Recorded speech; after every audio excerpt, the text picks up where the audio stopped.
esta segunda jornada internacional sobre Foucault y el derecho. Tengo el gusto de presentarles al primer ponente de la mañana, que es el profesor Márcio Alves da Fonseca, que procede de la Universidad Pontificia de Sao Paulo. El profesor Alves ha traducido al portugués muchas obras de Foucault, como la hermenéutica del sujeto y la introducción a la antropología de Kant. Es autor de una obra bien relevante para la temática de estas jornadas, como es Michel Foucault et les droits, una obra que se publicó en 2013 en la Harmattan. Y también es autor de otra obra, otro estudio dedicado a Foucault, Michel Foucault, en portugués, e a Constituição do Sujeito, que se publicó en 2011. El profesor Alves nos va a leer su ponencia, que tienen todos traducida. La he traducido yo y tengo que hacer una pequeña corrección que enseguida les digo. El título es Derecho y análisis de la política en Foucault. Como tendrán delante el texto en la página 13, si se van a la línea 12, donde aparece al final de una frase de un nuevo derecho, bueno, pues de un nuevo derecho habría que borrarlo, habría que borrar el nuevo derecho y sustituirlo por de un derecho normalizado, normalizador. De momento es la única corrección que hemos encontrado importante en el texto, en la página 13, sustituir ese de un nuevo derecho por de un derecho normalizado, normalizador. Tiene usted la palabra. Bom dia a todos, buenos dias a todos. Peço desculpa por falar em português. Eu compreendo espanhol, pero hablo mal. Então prefiro falar em português e agradeço muitíssimo a Núria pela tradução. Agradeço muitíssimo a Marco pela organização dessas jornadas e o grupo de investigação metafísica, crítica e política. Estou muito honrado de poder falar aqui com vocês hoje. O título de minha ponência é Direito e Análise da Política em Foucault. Há pelo menos dois modelos de análise da política em Michel Foucault. De um lado, o modelo bélico do enfrentamento relacional e estratégico das forças. De outro, o modelo jurídico, referido ao primado da lei e da ordem. A presença simultânea desses dois modelos guarda, entretanto, uma importante dissimetria. Essa dissimetria, que em certa medida é constitutiva da analítica do poder elaborada por Foucault, consiste na atribuição de um lugar menor ao modelo jurídico para a análise da política, em detrimento do lugar privilegiado ocupado pelo modelo jurídico. Em detrimento do lugar privilegiado ocupado pelo modelo bélico. Dito de outra maneira, na analítica do poder desenvolvida por Foucault, o modelo jurídico, o direito, é preferencialmente utilizado para a identificação de uma concepção do poder a ser superada pela própria analítica, enquanto o modelo bélico, o enfrentamento estratégico das forças, é a principal referência para a identificação do funcionamento concreto dos mecanismos da normalização disciplinar e biopolítica trazidos à luz por esta analítica. Esta dissimetria é cuidadosamente construída pelo próprio filósofo e corresponde à necessidade de liberar suas análises das concepções ontológicas do poder. O poder não é uma coisa, não é uma instituição, nem uma estrutura, não é uma potência de que alguns seriam dotados, mas apenas o nome dado a uma situação estratégica complexa. A explicitação da analítica do poder e de seu principal ponto de apoio, a mencionada distinção entre o modelo jurídico e o modelo bélico para análise do poder, tem como momento privilegiado o ano de 1976, com a publicação do primeiro volume da História da Sexualidade, A Vontade de Saber, e com o curso do Collège de France em defesa da sociedade, especialmente em suas duas primeiras aulas. em A Vontade de Saber, ao apresentar o que estaria em jogo no projeto A História da Sexualidade que pretendia escrever, Foucault afirma que uma analítica do poder só pode ser construída na medida em que se liberar da representação jurídico-discursiva do poder. Relativamente ao sexo, esta representação jurídico-discursiva comandaria tanto a temática da repressão quanto a teoria da lei como constitutiva do desejo. As análises acerca do sexo realizadas em termos de repressão dos instintos e em termos de lei dos desejos diferenciar-se-iam segundo a maneira que cada qual conceberia a natureza e a dinâmica das pulsões, mas não segundo a maneira de conceberem o poder, uma vez que ambas remeteriam a uma representação jurídica discursiva deste. Esta representação, que não se restringe às implicações entre o sexo e o poder, mas que serve igualmente de critério para a análise do poder relativamente ao Estado, à família, ao tribunal, às diversas instâncias de dominação e às estruturas constitutivas do próprio sujeito, apresenta-se segundo os seguintes traços fundamentais. O poder se caracterizaria por um modo de ação essencialmente negativo, o poder exclui, sujeita, recusa e interdita, o poder atua pela enunciação da lei e da regra, o poder se define pelo jogo entre o lícito e o ilícito, entre a transgressão e o castigo. Para Foucault, as razões da aceitação deste modelo jurídico do poder são de ordem tática e histórica. Ordem tática, pois a identificação do poder ao puro limite à liberdade mascararia aspectos essenciais de seu funcionamento e de sua abrangência, tornando as condições de sua aceitação mais facilmente atendidas. Ordem histórica, pois o desenvolvimento das monarquias e dos estados no Ocidente, desde o final da Idade Média, se deu na medida em que estas instituições apresentaram-se como instâncias cujo funcionamento era regido por um princípio do direito capaz de regular, arbitrar e delimitar todas as outras formas de poder não codificadas, exercidas sobre as terras e os homens. De certo modo, segundo Foucault, teríamos permanecido vinculados a essa representação do poder-lei e do poder-soberania, o que nos impediria de percebermos o funcionamento concreto de novos mecanismos de poder irredutíveis à representação jurídica. Estes novos mecanismos, formados lentamente ao longo dos séculos XVII e XVIII e generalizados na época moderna, funcionam pela técnica e pelo controle, mais do que pela lei e pela interdição. Funcionam pela normalização mais do que pelo direito. Uma distinção semelhante entre o modelo jurídico e o modelo bélico de análise do poder está presente no curso Em Defesa da Sociedade. Neste curso, partindo-se do estudo do saber histórico das lutas, a genealogia será apresentada como uma tática capaz de analisar os mecanismos de poder e os seus efeitos, na medida em que conseguir liberar-se de uma representação jurídica do poder. Esta liberação do modelo jurídico de análise do poder significará, segundo o enfoque dado no curso de 1976, a liberação das análises do poder deduzidas da economia. Para Foucault, o ponto comum entre a concepção jurídica liberal do poder, que está presente na filosofia política contratualista do século XVIII, e a concepção marxista do poder, seria a referência de ambas à economia. Relativamente ao pensamento contratualista, o economismo, na teoria do poder, se faz presente pela ideia de que o poder corresponde a um direito que é compreendido como um bem, a que se pode alienar e transferir, e a respeito do qual se pode contratar.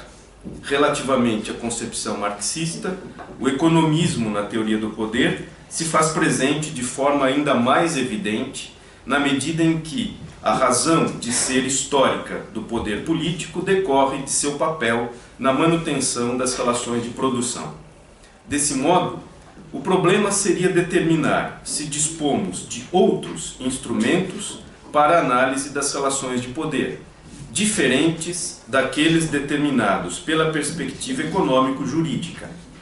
E, segundo Foucault, quando procuramos nos liberar dos esquemas econômicos de análise do poder, ou caímos na concepção de que o poder atua pela repressão, ideia a que denomina a hipótese de Reich, ou caímos na concepção de que o fundamento da relação de poder é o enfrentamento belicoso das forças, ao que denomina a hipótese de Nietzsche.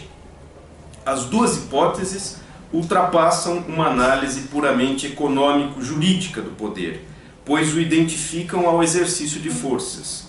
O que as diferencia é a forma de conceberem, o modo pelo qual este exercício se dá, se pela repressão ou pelo enfrentamento. Para a primeira, o poder é essencialmente repressor. Reprimiria a natureza, os instintos, os indivíduos, os grupos. Para a segunda, o poder deve ser analisado em termos de uma guerra continuada. Assim, a genealogia do poder procuraria explorar a hipótese de Nietzsche. Nesse sentido, para compreender-se a analítica do poder em Foucault, é necessário seguir a distinção realizada pelo filósofo entre dois sistemas gerais de análise do poder. De um lado, o sistema cristalizado do pensamento político do século XVIII, no qual o poder é identificado ao direito originário, constitutivo da soberania e objeto do contrato, no qual a oposição pertinente é a oposição entre legítimo e ilegítimo, a que chama de esquema contrato-opressão ou esquema jurídico. De outro lado, o sistema que analisa o poder a partir da oposição entre luta e submissão, a que chama de esquema guerra-repressão, sendo que, no interior deste último, pode-se privilegiar a noção de repressão, e aqui o poder é pensado como um mecanismo fundamentalmente negativo, ou se pode privilegiar as noções de luta e de guerra, e aqui o poder é pensado como relações de forças em constante enfrentamento. Percebemos então que no curso Em Defesa da Sociedade, assim como em A Vontade de Saber, o modelo jurídico de análise do poder é considerado em oposição ao modelo bélico-estratégico. No primeiro, modelo jurídico, o poder é descrito em termos de interdição, manifestando-se por meio da enunciação da lei, que proíbe ou permite e que impõe a ordem. No segundo, o modelo bélico, o poder é pensado em termos de enfrentamento de forças, de mecanismos e estratégias, não agindo essencialmente pela interdição ou pela repressão, sendo antes produtor de gestos, discursos e sujeitos. Ora, desde um ponto de vista conceitual, essa distinção e oposição entre o modelo jurídico e o modelo bélico de análise do poder são fundamentais, e a partir delas nos é possível compreender perfeitamente o privilégio concedido ao modelo bélico, em detrimento do modelo jurídico para a analítica do poder empreendida por Foucault. Desde um plano teórico, portanto, a distinção entre o modelo jurídico e o modelo bélico é necessária para guiar o trabalho da genealogia, pois responde à necessidade de se diferenciar, de um lado, o poder compreendido como substância, que atua segundo a forma da lei e da ordem, e de outro lado, o poder compreendido como conjunto de forças em funcionamento, segundo mecanismos concretos da normalização. Entretanto, a genealogia do poder não permanece atada a este ponto de vista teórico-conceitual, mas se desdobra e se aprofunda na análise das formas concretas assumidas pelos mecanismos da normalização disciplinar e biopolítica em suas implicações com o jurídico. A analítica do poder realizada por Foucault se desdobra e se aprofunda no plano das práticas, que, concretamente, põe em evidência relações de implicação e de colonização entre os mecanismos da normalização e o campo formalizado do direito, assim como põe em evidência relações de oposição e de resistência que certas práticas do direito podem oferecer às práticas da norma. Isto quer dizer que, se nos deslocamos de um plano teórico-conceitual que comporta uma distinção rigorosa entre o modelo jurídico e o modelo bélico de análise do poder, distinção necessária para guiar a genealogia e que identifica claramente uma figura do direito como a legalidade e as estruturas da legalidade, se nos deslocamos desse plano teórico em direção ao plano do funcionamento efetivo dos mecanismos de normalização, considerados em suas implicações com o jurídico, chegamos a uma compreensão ampliada do campo jurídico nos escritos de Foucault. Em primeiro lugar, esta compreensão ampliada do direito em Foucault, para além da identificação do direito à legalidade e às suas estruturas, nos coloca diante de uma figura do direito implicado com a normalização, um direito colonizado pelas práticas da norma e que se constitui como seu vetor, figura a que denominamos direito normalizado-normalizador. Em segundo lugar, a compreensão ampliada do direito em Foucault nos coloca também diante de uma figura do direito na qual o campo jurídico pode constituir-se em oposição aos mecanismos da normalização, um direito que se configura como uma possibilidade de resistências às práticas da norma, figura a que denominamos direito novo. Desse modo, se nos deslocarmos do plano estritamente teórico-conceitual em direção ao plano das práticas concretas, dos mecanismos da normalização, considerados em suas implicações com o jurídico, poderemos reavaliar a pertinência do direito para a análise da política, segundo a perspectiva de Foucault. Esta compreensão ampliada do direito nos escritos do filósofo permitirá, em certa medida, superarmos a dicotomia entre o modelo jurídico e o modelo bélico da análise da política, fazendo concretamente se reunirem alguns dos elementos que constituem, de um lado, as estruturas da legalidade e da ordem que compõem formalmente o direito, e, de outro, o enfrentamento relacional e estratégico das forças que compõem o modelo bélico. Passemos então a explorar brevemente esta possibilidade, a partir da apresentação sucinta destas duas figuras do direito em Foucault, o direito normalizado, normalizador e o direito novo. Primeiro ponto, o direito como veículo da normalização. Partindo de um plano que privilegia as práticas dos mecanismos de normalização, uma importante figura do direito que se esboça em vários trabalhos de Foucault é aquela em que o direito se apresenta como vetor desses mecanismos. Nesta figura do direito, as realidades da lei e da norma não são consideradas como realidades separadas.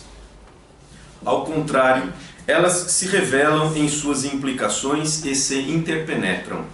Em diversos escritos, Foucault mostrará de que modo a lei e o domínio dos mecanismos de normalização se colonizam mutuamente, agindo um a partir do outro. Trata-se da figura de um direito normalizado-normalizador. Normalizado porque atravessado pelos mecanismos da normalização, e ao mesmo tempo normalizador porque veículo dos mecanismos da disciplina e do biopoder. Uma vez que é definida pelas implicações entre os mecanismos de normalização e os saberes e as práticas jurídicos, esta figura do direito se revela na medida em que focalizamos os domínios de efetivação das disciplinas dos corpos, ou seja, o domínio da anatomopolítica dos corpos no interior das instituições disciplinares, assim como quando focalizamos os domínios de efetivação da biopolítica das populações, ou seja, o domínio das regulações da vida e do governo das condutas dos grupos humanos. Relativamente à normalização disciplinar, o direito normalizado, normalizador, aparece, por exemplo, nas medidas de apropriação dos corpos a serem inseridos nas instituições de sequestro. Os corpos são apropriados pelas instituições disciplinares a partir de procedimentos formais do direito, que para lá os envia. As medidas que conduzem os indivíduos às prisões, as regras que impõem as medidas de interdição a serem cumpridas sob o acompanhamento da instância psiquiátrica, as regras que organizam o mundo da produção, com seus regimes de horário e de dedicação, não são alheias à forma das instituições disciplinares que acolhem os corpos individuais e atuam sobre eles. Do mesmo modo, o direito normalizador explicita-se pelos regulamentos dessas instituições. Qualquer instituição disciplinar, independente de seu objeto, a punição, a produção, a cura, o ensino, tem seu funcionamento regido por regulamentos.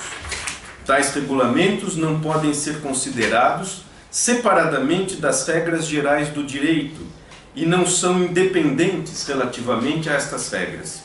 O regulamento, ao mesmo tempo em que bebe nas regras do direito, torna-as aplicáveis no interior de espaços institucionais específicos. O regulamento das instituições disciplinares estabelece uma linha de continuidade ininterrupta entre a norma jurídica e a norma disciplinar.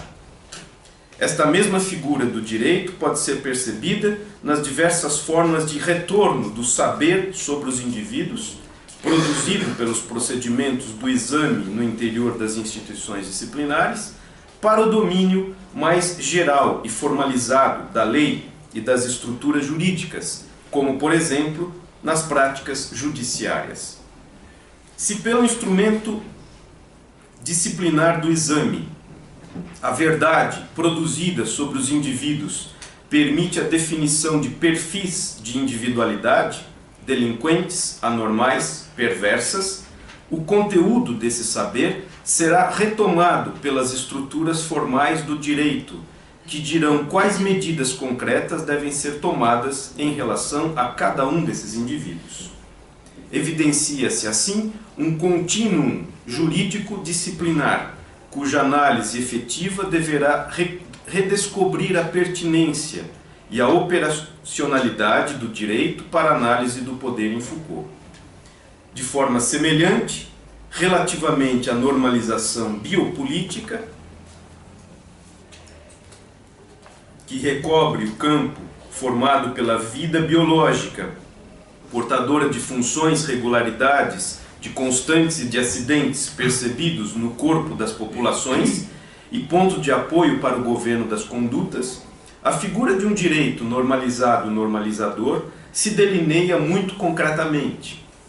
Ela está presente nos decretos administrativos, nas medidas de segurança, nas decisões judiciárias, nas arbitragens, que dispõem acerca de realidades complexas, como, por exemplo, os problemas relativos às condições em que se dão as atividades produtivas e a tudo aquilo que interfere sobre ela, os regimes dos contratos de trabalho, as durações, o repouso, os acidentes, a invalidez, a morte.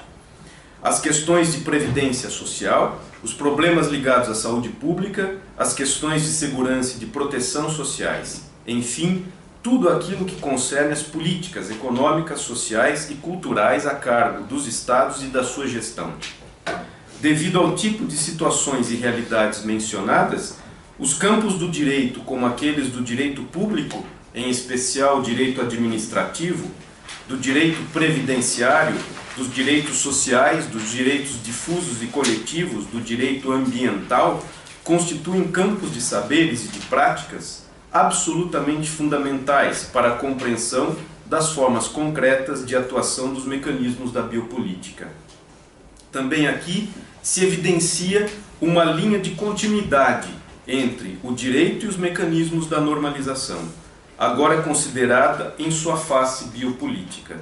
Desse modo, a análise efetiva desse contínuo jurídico biopolítico também permite reavaliarmos a pertinência e a operacionalidade do direito para a análise da política em Foucault. Segundo essa perspectiva, a figura do direito normalizado e normalizador não restringe o direito ao mundo formalizado da lei e das estruturas da legalidade, que seria independente dos enfrentamentos estratégicos das forças.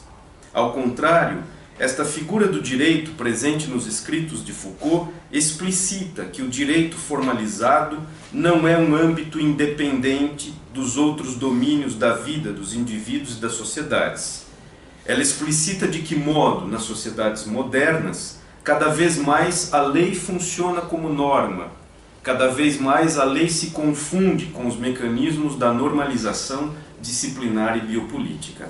Segundo ponto, o direito como prática de resistência. O deslocamento de um plano estritamente teórico-conceitual em direção ao plano das práticas concretas, dos mecanismos de normalização, considerados em suas implicações com o jurídico, nos remete também a outra figura do direito que pode ser encontrada em seus trabalhos, o direito novo.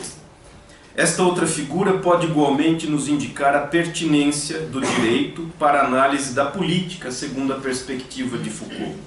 A expressão direito novo é utilizada pelo filósofo na aula de 14 de janeiro do curso Em Defesa da Sociedade, 76.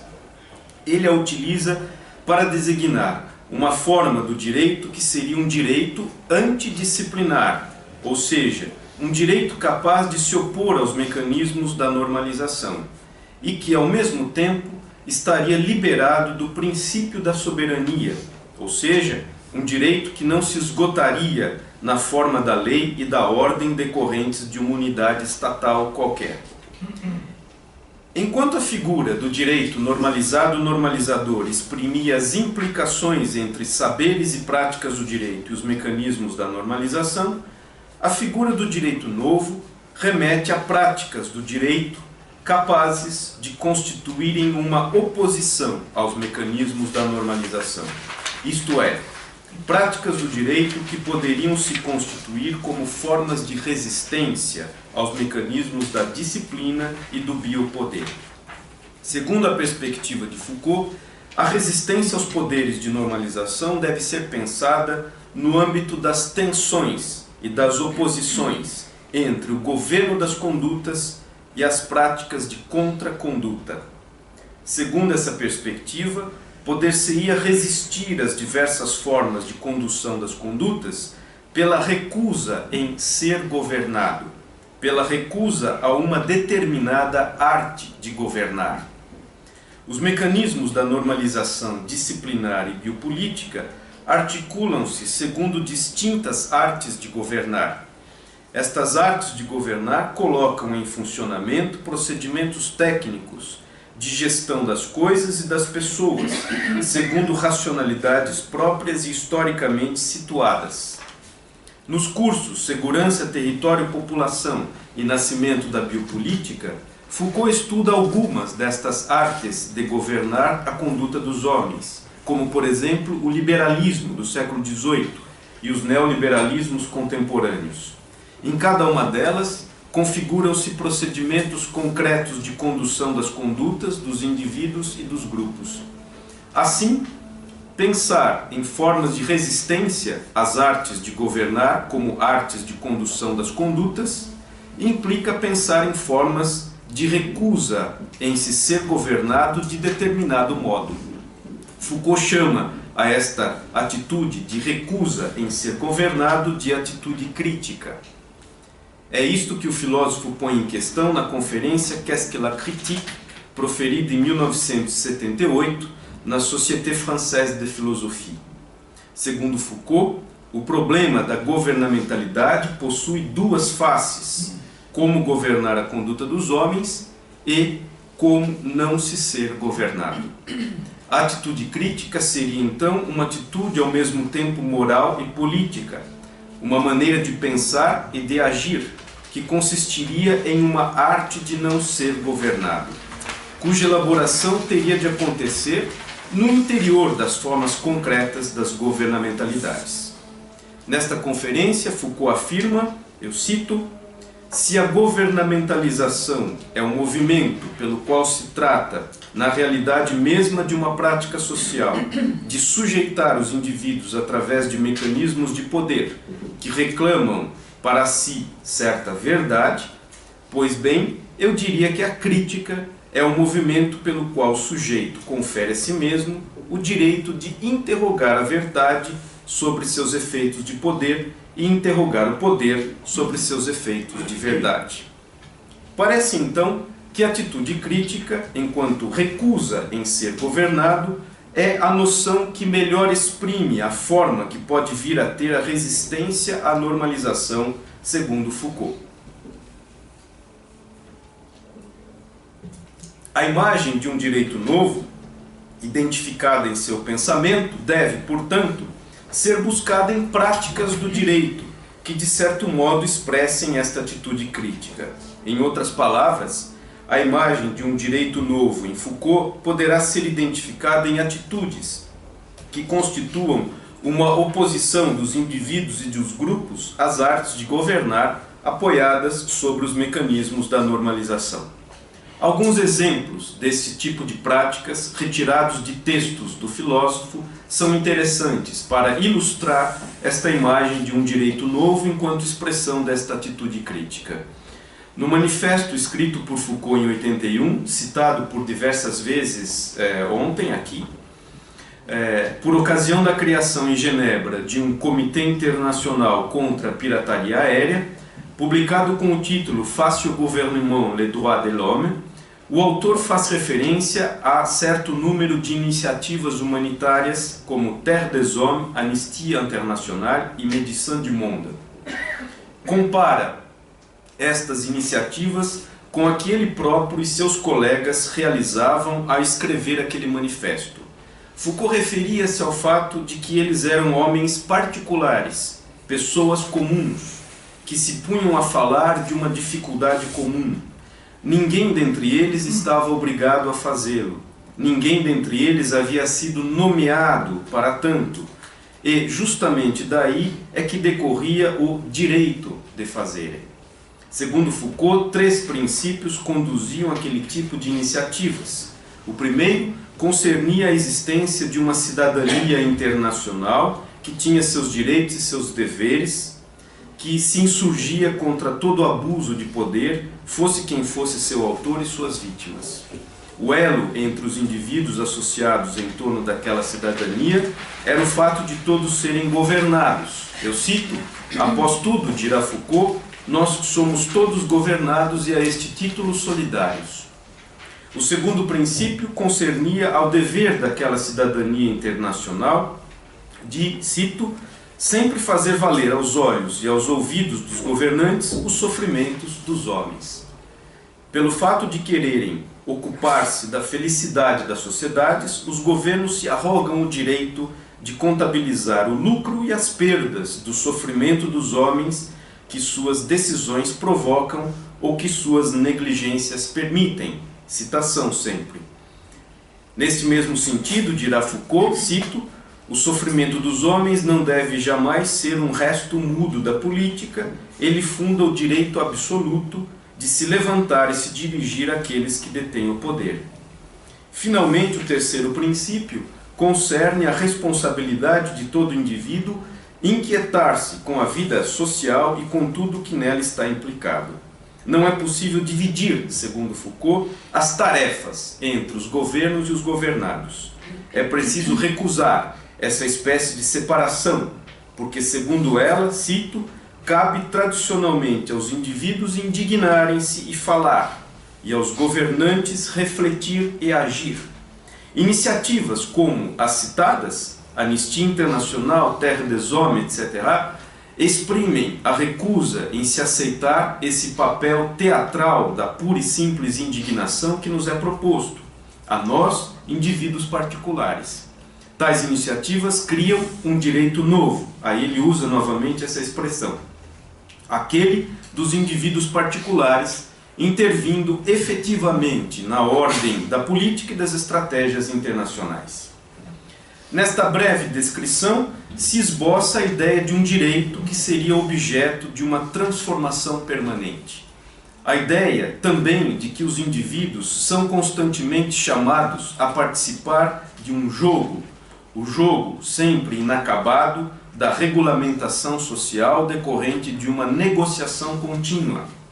Neste jogo, Referindo-se ao domínio da saúde, por exemplo, Foucault dirá no artigo citado aqui por Núria ontem, un système fini face à une demande infinie, trata-se, eu cito, de saber, e isso é um formidável problema, ao mesmo tempo político, econômico e cultural, sobre quais critérios e segundo qual modo combinatório estabelecer a norma, sobre a base da qual poderíamos definir em um momento dado um direito à saúde. Assim, a figura de um direito novo em Foucault remete para um domínio a ser elaborado essencialmente sobre o primado da praxis, da prática. Desse modo, em toda a sua imprecisão de simples figura, o direito novo possui um ponto de referência preciso, a ação refletida dos indivíduos. Como afirma Paolo Napoli, nesta ideia de um direito novo trazida pelo filósofo, eu cito, a ação não é o predicado de um enunciado legal, ao contrário, ela é um momento indiferenciado que funda a pretensão a novos direitos. Pensar o direito enquanto domínio de saberes e de práticas, cuja verdadeira legitimação não pode decorrer senão da prática refletida dos indivíduos, sem qualquer referência a um princípio de totalização, é para esta ideia que remete o pensamento de Foucault quando sugere a figura de um direito novo. Trata-se de uma figura tênue que não corresponde a um conceito preciso, nem a uma teoria sistemática acerca do direito. Ela não oferece critérios gerais e seguros segundo os quais se pode edificar um sistema do direito. Daí sugerir algo com uma fragilidade fundamental. Por outro lado, somente ao ser assumida é que esta fragilidade, em termos de uma teoria sistemática sobre o direito, tornará possível a compreensão do sentido que pode vir a ter o direito legítimo para Foucault. Para cumprir seu papel de resistência aos mecanismos da normalização, o direito terá de saber incorporar, de algum modo, a forma provisória das práticas, capazes de expressar uma atitude crítica. Somente essa atitude poderá ultrapassar a finitude de um direito compreendido apenas em termos de formalização e permitirá a abertura deste domínio de saberes e de práticas à infinitude das situações humanas. Assim é a figura do direito novo presente em seu pensamento. Por fim, algumas considerações finais. Estas duas figuras do direito, a figura de um direito normalizado, normalizador, e aquela de um direito novo, nos permitem reavaliar a importância do jurídico na análise da política segundo as perspectivas abertas por Foucault. A figura do direito, compreendido como vetor dos mecanismos da normalização disciplinar e biopolítica, põe em relevo muito concretamente os jogos de reciprocidade e de reforço mútuo entre, de um lado, as estruturas da legalidade e da ordem, e, de outro lado, as práticas da norma. Desse modo, essa figura do direito permite identificar as formas, ao mesmo tempo sutis e maciças, de constituição da subjetividade normalizada do presente, cujas expressões mais significativas são aquelas do homo economicus e do homem como compreendido como capital de si mesmo. O estatuto desta subjetividade é um estatuto epistemológico, político, jurídico. Seu solo de nascimento e seu lugar de atuação é o elemento de um direito normalizado e normalizador. Por sua vez, a figura do direito, compreendido como atitude crítica perante o governo das condutas efetuado pelos mecanismos da normalização, põe em relevo muito concretamente os jogos de oposição e de resistência que certas práticas individuais e coletivas podem oferecer às práticas da norma. Desse modo, esta figura do direito permite identificar a abertura de possibilidades para formas de subjetivação diversas daquelas cujo índice constitui fundamentalmente a norma. Permite identificar a possibilidade de formas de subjetivação nas quais há espaço para o exercício da liberdade e da autonomia dos sujeitos em seus jogos com a norma. O estatuto desta subjetividade outra é também um estatuto epistemológico, político, jurídico, mas ao qual se acresce a dimensão ética. Seu solo de nascimento e seu lugar de atuação podem bem ser a experiência de um direito novo. Com estas figuras do direito que entendemos estarem presentes em Foucault, o valor e a importância do jurídico para a análise da política, segundo as perspectivas abertas pelo filósofo, talvez possam então ser ressignificadas. A título de sugestão para possíveis abordagens a partir desta compreensão, podemos mencionar um acontecimento que se explicita diante de nós e ao qual se convencionou chamar crise de imigração. Esta crise migratória consiste em tamanha intensificação e, ao mesmo tempo, explicitação de deslocamentos populacionais que, perante a sua magnitude, torna-se difícil vislumbrar qualquer forma de acomodação razoável para a situação desses novos prisioneiros da passagem, se quisermos fazer uma associação entre os passageiros das centenas de barcos que transportam os imigrantes e refugiados contemporâneos e os passageiros de outras embarcações trágicas pertencentes a outra época, as naus dos loucos descritas por Foucault em História da Loucura. As épocas são diferentes, os passageiros são outros, as marcas, porém, são muito semelhantes. A ausência de lugar no mundo, errância sem destino certo ou seguro, estigma da diferença, rejeição por parte daqueles que detêm um lugar. Em suas diversas faces, esta realidade do atual deslocamento migratório coloca-nos diante da biopolítica em uma das suas concretizações extremas. Nesta realidade se cruzam e se interpenetram, de um lado, o poder em sua forma juridicamente estatuída dos Estados e em sua forma das racionalidades governamentais em todas as suas instrumentalizações. E, de outro lado, a vida biológica inteiramente exposta, inteiramente aberta ao atravessamento por toda sorte de gerenciamentos políticos.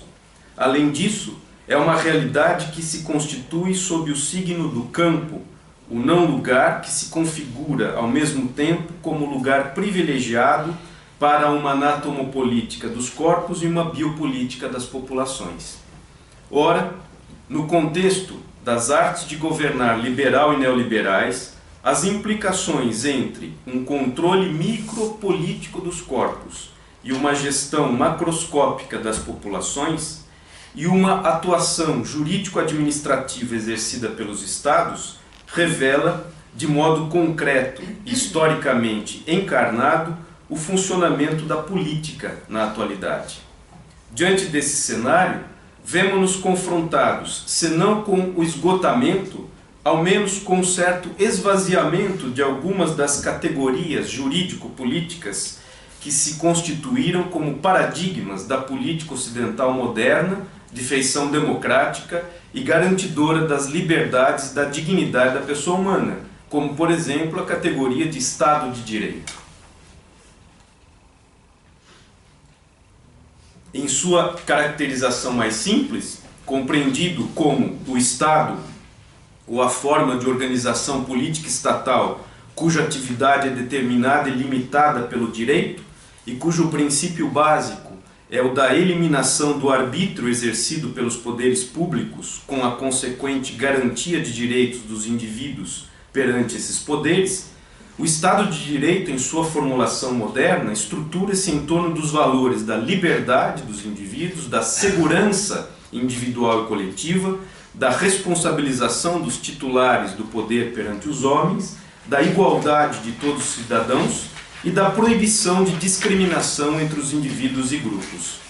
Cabe então perguntar, pelo papel que ainda pode ocupar esta categoria jurídico-política do Estado de Direito, no contexto de uma biopolítica concretizada em suas formas extremas, na qual o corpo surge como último recurso para obtenção das prestações dos Estados, e na qual a vida das populações torna-se o âmbito privilegiado da política, e na qual os Estados, formalmente fundados no paradigma da juridicidade e dos direitos, atuam segundo uma racionalidade política em que o valor e o lugar efetivo da vida dos homens são determinados economicamente.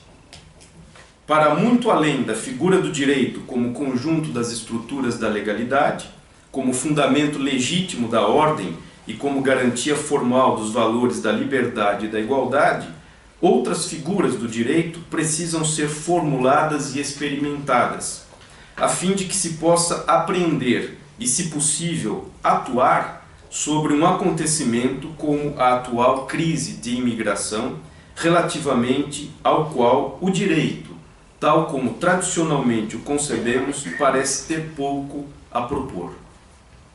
Por meio dessas outras figuras do direito, as formas consolidadas de uma razão jurídica talvez possam ser confrontadas com as novas racionalidades políticas do presente e com os modos de resistência que nelas poderiam ter lugar. Ao pensar diferentemente, autrement, o direito, Foucault coloca-nos diante de algumas destas possibilidades. Ao fazê-lo, abre espaço para uma requalificação do jurídico para a análise e para a ação políticas. Muitas graças.